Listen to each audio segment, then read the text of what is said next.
আজকে বাইরের পরিবেশটা একদমই অশান্ত, কিন্তু গতকালের মতো আমার মনটা কিন্তু অশান্ত না।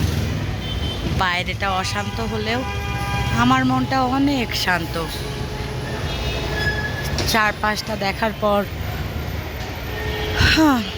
আরও বেশি শান্ত। কত দূর, এই যে কত বাস, কত ট্রাক, কত রিক্সা, কত গাড়ি, কত মানুষ, দোকানপাট, আজকে সব কিছুই মুগ্ধ করছে আমাকে।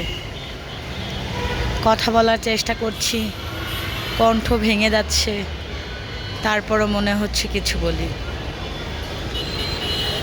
যারা বক্তা, যারা সব সময় কথা বলে, তাদের কথার মধ্যে একটা মাধুর্য থাকে, কিন্তু আমার কথার মধ্যে কেমন যেন একটা খসখসে ভাব।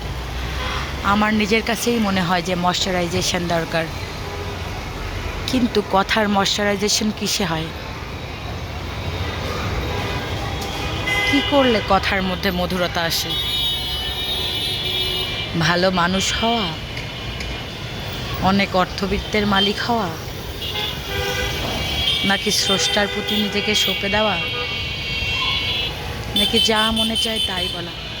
এই যে সাদা ধপধপে যে মেঘটা, সে ছুটে আসছে হয়তো অনেক দ্রুতই, কিন্তু আমি দেখতে পাচ্ছি অনেক ধীরে, অনেক ধীর গতি সম্পন্ন। মনে হচ্ছে সেই বরফটার উপরে গিয়ে বসি, বসলে হয়তো একটু কেমন হবে, একটু কি হবে। পাখিটা উড়ে যাচ্ছে, আসলে তখন যেন পড়তাম কি আমি যদি পাখি হতাম, উড়ে বেড়াতাম, কী করতাম। আসলেই যদি পাখি হতাম। আক্ষেপ, কত আক্ষেপ, আক্ষেপের শেষ নেই।